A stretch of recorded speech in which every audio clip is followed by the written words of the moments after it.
এগুলো কিন্তু খুব ইম্পর্টেন্ট অঙ্ক।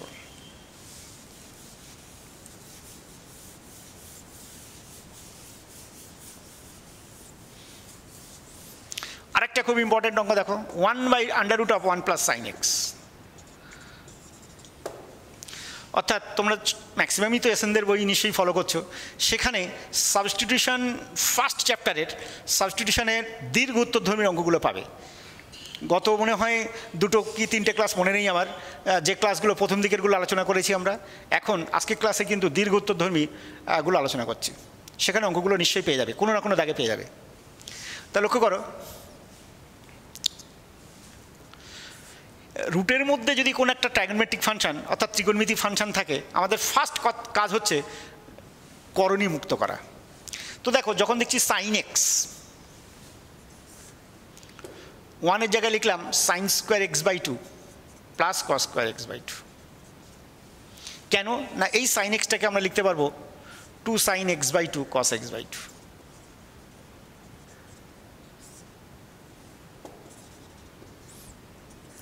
তাহলে কি বলতে পারছি লক্ষ্য করো তো, রুটের মধ্যে sin x/2 + cos x/2 তার হোল স্কোয়ার, তাহলে বাইরে আসছে নিশ্চয়ই sin x/2 + cos x/2। দেখো নিশ্চয়ই এটা একটু স্টেপ জাম দিলাম, তোমরা বুঝতে পারছো, এটা সাইডে বলছি, এটা হোল স্কোয়ার আসবে, আর যে কোনো হোল স্কোয়ার রুটের বাইরে আসলে এটা আসবে। তো দেখো একটা জিনিস, এখানেও কিন্তু একটা সাইন একটা কস আছে। দেখো একটা মজার ব্যাপার, অ্যাঙ্গেলটা x/2, ওটারও x/2। দেখো আগের অঙ্কে একটা সাইন x ছিল, অ্যাঙ্গেলটা x যখন ছিল, কসের কিন্তু অ্যাঙ্গেলটা x ছিল। একটার x আরেকটা x/2, কি একটা x আরেকটা 2x, তাহলে কিন্তু আমরা যে কায়দাটা বলছি সেই কায়দায় কিন্তু করতে পারবো না। তো দেখো এখানে a মানে 1, আগের অঙ্কটার কথা ভাবো, b মানে 1, তাহলে √1² + 1² মানে রুটের মধ্যে 2 আসছে। দেখো আমরা টেকনিক্যালি এটা এইভাবে লিখবো, দেখো এই √sin x/2 সহগ 1 cos x/2 সহগ 1। এইখানে চিহ্ন প্লাস মাইনাস কোনো ব্যাপার না, আগের যে অঙ্কটা তোমাদের দেখিয়েছি সেখানে কিন্তু মাইনাস ছিল, যাক ওটা কোনো ফ্যাক্টর নয়।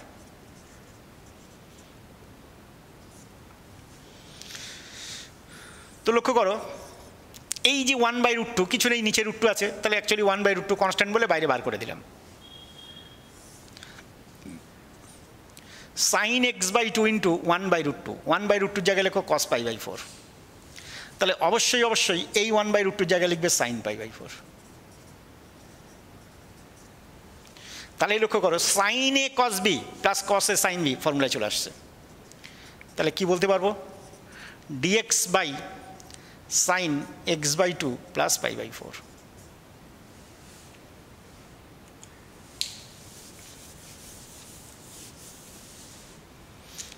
দ্যাট মিনস লক্ষ্য করো, 1/sin x/2 + π/4, that is cosec x/2 + π/4। তো দেখো কেউ যদি মনে করতো এই যে 1/√2, এই 1/√2 জায়গায় লিখবে sin π/4, আর এই 1/√2 জায়গায় লিখবে cos π/4, তাও কিন্তু হবে। সেক্ষেত্রে cos a cos b + sin a sin b cos a - b formula হতো। তখন আমরা লিখতাম কিন্তু নিচে cos x/2 - π/4, আর নিচে cos থাকা মানে উপরে তুলে কী হতো, sec। তো cosec, sec, sin, cos, tan প্রত্যেকের স্ট্যান্ডার্ড ইন্টিগ্রাল তোমাদের আলোচনা করেছি। তাহলে লক্ষ্য করো, এটার স্ট্যান্ডার্ড ইন্টিগ্রালটা কী হবে, log tan x/2, first x/2, x means কিন্তু দিস /2, তাহলে এটা /2 করা মানে দেখো তো 2 দিয়ে ভাগ করা মানে x/4, π/4কে 2 দিয়ে ভাগ করা মানে নিশ্চয়ই হয়ে যাবে π/8। এইবার এইখানে যে ব্যাপারটা চলে আসে লক্ষ্য করো, আগেরটাই শুধু x ছিল, কিন্তু এখানে x/2 + π/4, কোসেকের অ্যাঙ্গেলটা লক্ষ্য করো x/2 + π/4, তাহলে এটা ডিফারেন্সিয়েশন করলে কী হয়, 1/2 × 1, π/4 জন্য তো 0, তাহলে ডিফারেন্সিয়েশন যদি করতাম আমরা ইনটু হাফ লিখতাম।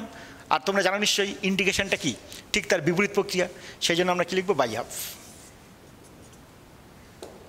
+ c। দেখো /2 অ্যাকচুয়ালি 2টা উপরে উঠে যাবে, তাহলে 2 আর √2 ক্যান্সেল হলে উপরে কিন্তু √2।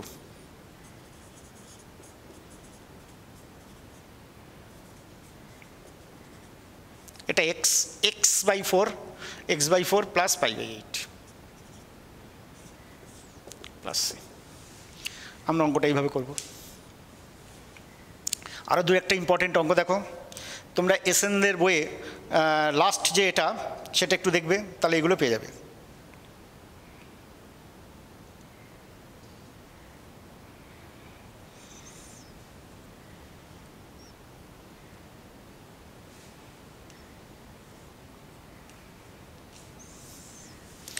নয়ের 2 অঙ্কটা দেখো, খুব ইম্পর্টেন্ট অঙ্ক এই টাইপের।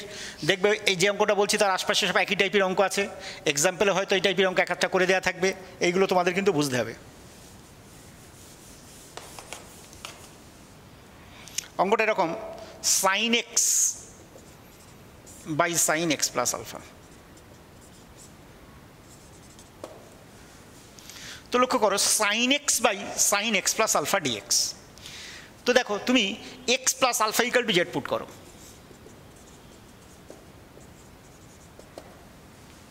তাহলে ডিএক্স ইকাল টু ডিজেড হবে।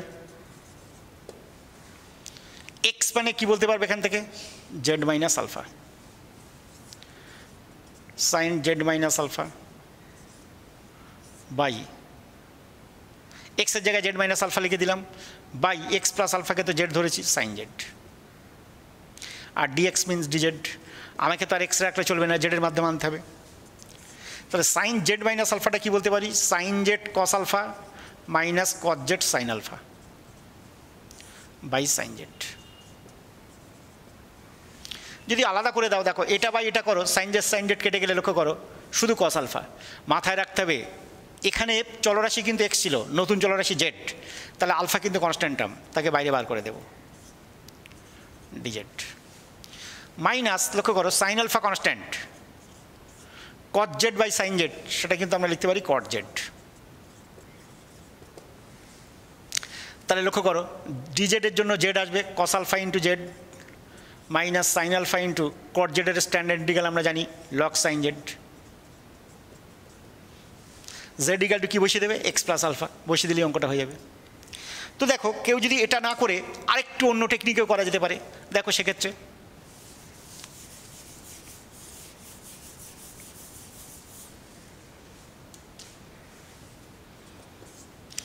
এইখানে যে এক্স আছে নিচে যখন দেখছি এক্স প্লাস আলফা, এটাকে লিখে নিলাম X plus alpha minus alpha.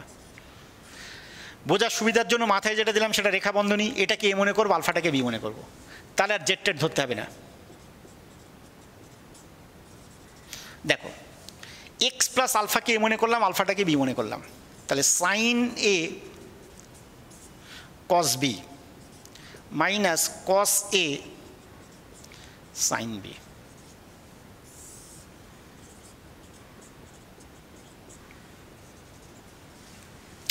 লক্ষ্য করো যখন এটা বাই এটা করবে, এটা ক্যান্সেল হচ্ছে,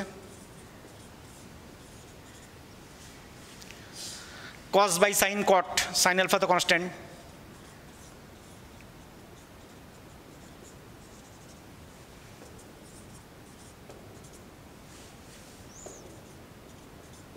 কটের স্ট্যান্ডার্ড ইন্টিগ্রালটা তোমরা জানো log sine, log of pot sine. এবার দেখো অ্যাঙ্গেলটা তো এক্স নেই, এক্স প্লাস আলফা, কিন্তু এক্স প্লাস আলফা ডিফারেন্সিয়েশন করলে কী হচ্ছে 1, তাহলে এখানে নিশ্চয়ই বাই 1 হলে একই কথা, তোমরা দেখেছো যদি ডিফারেন্সিয়েশন করলে 1 হয় তখনই যে একমাত্র সেম থাকে, প্লাস সি। তাহলে দেখো এই অঙ্কটা যদি আমরা এই টেকনিকে লিখে নিই আর জেড টেড ধরতে হলো না, এভাবেও তোমরা করতে পারো। অর্থাৎ বিভিন্ন অ্যাঙ্গেলে ইনডেফিনিট ইন্টিগ্রাল বিভিন্ন অ্যাঙ্গেলে বিভিন্নভাবে তোমরা করতে পারো। একই অঙ্ক বহু উপায়ে করা যেতে পারে, সেটা উত্তরের সঙ্গে মিলতেও পারে নাও পারে, সেই কথাটা কিন্তু তোমাদের মাথায় রাখতে হবে। তো কোন একটা অঙ্ক তোমরা কনফিডেন্সের সঙ্গে যদি করতে পারো তাহলে কিন্তু কোনো অসুবিধা নেই, ঠিক আছে? যদি কনফিডেন্সের সঙ্গে ঠিক হয়, উত্তর মিলুক বা না মিলুক, কারণ তোমাদের বলেছি বহু উপায়ে করা যেতে পারে, সেক্ষেত্রে উত্তরটা নাও মিলতে পারে। তবে দেখবে এরপরে ডেফিনিট ইন্টিগ্রাল যখন পড়ানো হবে তখন দেখবে অবশ্যই প্রত্যেকটা অঙ্কে আনসার মিলবে। যাক, সেটা যখন আসবে তখন বলবো, তোমরা এগুলো সব করে ফেলবে। এর পরের ক্লাসে দেখবে আমরা সাবস্টিটিউশনের সেকেন্ড চ্যাপ্টার, যেটা সেই সেকেন্ড চ্যাপ্টার শুরু করব। দেখবে পরিবর্তন বা প্রতিস্থাপন পদ্ধতির 2টো চ্যাপ্টার আছে, ফার্স্ট চ্যাপ্টারটা কিন্তু আজকে এখানে শেষ হয়ে গেল। তোমরা সব অঙ্কগুলো ভালো করে দেখে ফেলবে, এক্সাম্পল প্রচুর আছে, অঙ্ক করে দেওয়া আছে, সেগুলো বারবার দেখবে, দেখে বোঝার চেষ্টা করবে, ভালো করে করে ফেলবে অঙ্কগুলো। সবাই সব ভালো থাকবে, সুস্থ থাকবে।